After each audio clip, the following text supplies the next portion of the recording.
Hello বন্ধুরা, good morning. কেমন আছো সবাই? আশা করি সবাই ভালো আছো আর আমিও ভালোই আছি। তো আমি সকাল সকাল উঠে আমার সমস্ত কাজ কমপ্লিট করে একেবারে নিচে এসে ব্লগটা শুরু করলাম। ওই যে প্রথমে চাল ধুলাম, চাল ধুয়ে কিন্তু ভাতে দিয়ে দিয়েছি চালটা। ভাতটা বসিয়ে দিয়ে তারপরে এই যে ধানগুলো মেলতে এলাম। কয়েকদিন খুব বৃষ্টি হলো তো, তার জন্য ধানগুলো ভিজে ছিল, শুকোয়নি।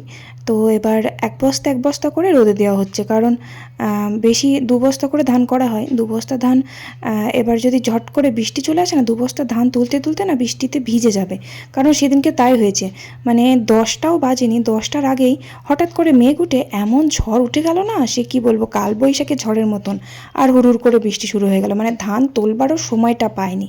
তাই সেই দিনকে ধান বস্তায় ভরে রেখে দিয়েছিলাম। তো এক বস্তা করে ধান নিচেতে দিয়ে দিয়েছি, ছোট করে তিলপটটা মেরেছি দেখো। তো এক বস্তা শুকিয়ে গেছে আর এই এক বস্তাই ছিল। তো এটা আমি উঠোনে মেলে দিলাম তিরপলের ওপর। আর এখন তো গরমকাল পড়ে গেছে, উঠোনে রোদ হয় আর ছাদে ধান মেলতে হয় না। একটা কিন্তু সুবিধা, বারবার ছাদে উঠতে হয় না। তো তার জন্য ধানগুলো আমি ভালো করে আগে মেলে দিলাম, মেলে দিয়ে রান্নাঘরে চলে এলাম। ভাত হয়ে গেছে, আমি ভাতটা নামিয়ে দিলাম। ভাতটা নামিয়ে দিয়ে কটা ওই যে কলাই ডালের ভাজা বড়ি কটা ভেজে নিলাম, ভাজা বড়ি যেগুলো করা হয়েছিল।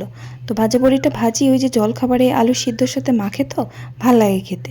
তো ওই বড়ি ভেজে দিলাম কটা, আর একটু পেঁয়াজ ভাজলাম আলু সিদ্ধর সাথে মাখার জন্য। ওই আলু সিদ্ধর মধ্যে একটু পেঁয়াজ ভাজা, মানে একটু টমেটো ভাজা, একটু লঙ্কা ভেজে মাখলে খুব ভালো লাগে। আলুর চোখা যেটা বলে, ওটা আবার আলু ভাতেটা মানে আলু সিদ্ধটা কড়াইয়ের মধ্যে নেড়ে নিলে ভালো হয়, আরও ভালো লাগে খেতে। আবার এমনিও আমরা পেঁয়াজ ভেজে নিয়ে তুলে রেখে পরে মেখে নিই। তো আর ওই বড়ি ভাজাটা ভাজলাম। কয়দিন তো খুব আলুর পাঁপড় খাওয়া হলো, প্রত্যেক দিন ওই আলুর পাঁপড় ভালো লাগে না। তো তার জন্য আজকে আর আলুর পাঁপড় ভাজলাম না, ওই বড়ি ভাজলাম। আর কটা আলুও ভাজবো। এই যে একটু আলু আর পেঁয়াজ লঙ্কা এর মধ্যে দিয়ে দিয়েছি, দিয়ে আলু ভাজা করলাম। ওই যে কুচু কুচু কটা আলু ছিল না, অনেকগুলো আছে, এখনও আছে। আমাদের জমির যে আলুগুলো, মানে বড় সাইজের আলুগুলো বাছাই করে স্টোরে রেখে দিয়েছে, আর ছোটো সাইজের আলুগুলো মানে খুবই ছোট ছোট, মানে ভাজা ছাড়া কিছুতে খাওয়া যাবে না। তো ওই আলুগুলোই মাঝে মাঝে একটু ভাজা করি, শেষও হচ্ছে না। তাও তো কয়েকটা পাঁপড় করে দিয়েছি খোসা না ছাড়িয়ে। অত ধৈর্য নেই খোসা ছাড়িয়ে ওই ছোটো ছোটো আলুর পাঁপড় করা, খুবই ছোট ছোট। অনেকগুলো করেছি পাঁপড়, আর করিনি, ওগুলো থাক, মাঝে সাঝে ভাজা টাজা খাওয়া হবে। যাই হোক, আলু ভাজা করলাম। আর আজকে আলু পটল দিয়ে একটু নিরামিষ তরকারি করলাম। আলু পটলের তরকারি করলে না, যখনই করবে নিরামিষ করে করবে, মানে পেঁয়াজ রসুন না দিয়ে খুব ভালো হয় খেতে। পেঁয়াজ রসুন দিয়ে দেখবে একরকম টেস্ট হয়, কিন্তু নিরামিষই করলে খুব ভালো হয় খেতে। আমি অনেক রকমের চেষ্টা করেছি করে মানে টেস্ট হওয়ার, কিন্তু দেখেছি আমি নিরামিষই করলেই খেতে ভালো হয়। পেঁয়াজ রসুন আমি আর দিই না, বন্ধ করে দিয়েছি একদম পেঁয়াজ রসুন দেওয়াটা আলু পটল তরকারিতে বিশেষ করে। আর ফুলকপির তরকারিও কিন্তু নিরামিষই ঘি গরম মশলা দিয়ে রান্না করলে খুব ভালো লাগে। গোটা গরম মশলা দিতে হবে, এলাচ, দারচিনি, লবঙ্গ, তার মধ্যে শুকনো লঙ্কা, 5 ফোড়ন, আবার জিরে ফোড়ন, তেজপাতা, এগুলো ফোড়ন দিতে হবে প্রথমে। তারপরে পটলটা তো আলাদা করে ভেজে রাখতে হয়। তারপর আলু ফোড়নটা দিয়ে আলুগুলো ভেজে নিয়ে, পেঁয়াজও কিন্তু দেবে না একদম, পেঁয়াজ রসুন ছাড়া একদম। তো তারপর ভালো করে মশলা দিয়ে, আদা জিরে লঙ্কা বাটা মশলা দিয়ে, একটু টমেটো কিন্তু দেবে, ভালো লাগবে। মশলা দিয়ে কষিয়ে নিয়ে সেদ্ধ হয়ে গেলে লাস্টে নামাবার সময় একটু গুঁড়ো গরম মশলা দেবে, আর পারলে একটু ঘি দিয়ে দেবে। আর যারা ঘি না খায় তাহলে দেবে না। খুব ভালো হয় খেতে, দারুণ টেস্টি হয় নিরামিষ আলু পটলের তরকারিটা। ব্যাস, রান্নাবান্না সেরে মটরটা চালালাম, মটর চালিয়ে জলগুলো ভরে নিচ্ছি। এক বালতি জল ভরলাম, আমার গুবলু সোনা কোথা থেকে একটা নোংরা নিয়ে এসে জলের মধ্যে চুপিয়ে দিল। ওই জলটা আবার ফেলে দিতে হবে। যাই হোক, এই মটর কিন্তু আমরা প্রত্যেক দিনই চালাই, তবে রান্নার জলটা, খাবার জল তো কেনা জল খাই আমরা, আর রান্নার জলটা কিন্তু আমরা এখান থেকে ভরি না। কারণ আমাদের বাড়িতে একটা কল আছে, সেটা হচ্ছে কাকিমাদের কল। ওই যে কাকিমাদের ওই আমার পিছনে ওই যে রান্নাঘর আছে, ওই রান্নাঘরের ওখানে কাকিমাদের কলটা আছে। তো ওখান থেকে বেশিরভাগই আমরা রান্নার জলটাই নিই, কারণ আমাদের মোটর রোজই চালাতে হয়, আবার এক একদিন নাও চালাতে হয়, যেদিন খালি হয় না। যখন দেখি জল নেই, জল বার হচ্ছে না, তখন চালায়। তো 2 দিন পর পরও চালাতে হয়, আবার প্রত্যেক দিনও চালাতে হয় যেদিন জল বেশি খরচা হয়ে যায়।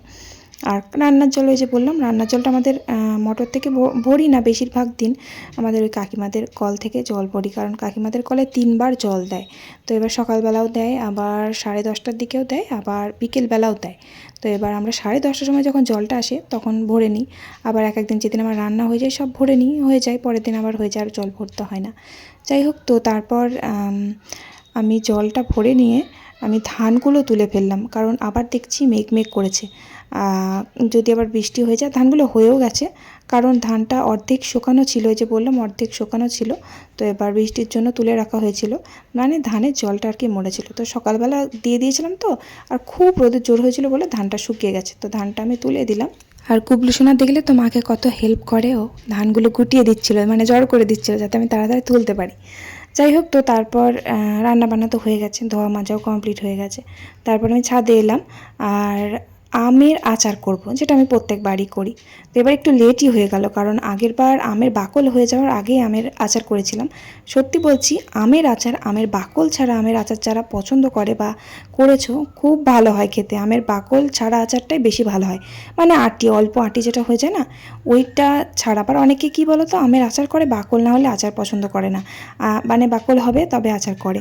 কিন্তু আমি বলবো বাকল ছাড়া আমের আচার করে দেখো, কি দারুণ হয়, খুব সুন্দর হয়। আমি আগেরবার করেছিলাম, আমি অনেকবারই করেছি, তবে খুব ভালো লাগে। আমাদের বাড়িতে সবাই পছন্দ করে এই বাকল ছাড়াটা। তো যাই হোক, দু রকমের আচার করবো। আগেরবার করেছিলাম দেখেইছো, একটা হচ্ছে রসুন দিয়ে ঝাল আচার, আর একটা হচ্ছে গুড়ের আচার। তো এবার আমাদের দুটো আচারই পছন্দ করে, গুড়ের আচারটা আমি বেশি পছন্দ করি, আর রসুন আচারটা আমাদের বাড়িতে সবাই পছন্দ করে, খুব ভালোবাসে ওই আচারটা। মানে ওই আচারটা দেখবে মেলা টেলায় গেলে না, ওই আচারের দোকানে দেখবে ওই আচারগুলো কিনতে পাওয়া যায়, যেটাকে আমের তেল ঝাল আচার বলে। ওই আচারটা আমি বাড়িতে বানাই। আর আমের যে গুড়ের আচারটা করি, ওই গুড়ের আচারটা কিন্তু আমাদের গাছে যে আম্রপালি আম আছে না, ওই আম্রপালি আমগুলো খুব টক হয়, মানে এত টক কি বলবো।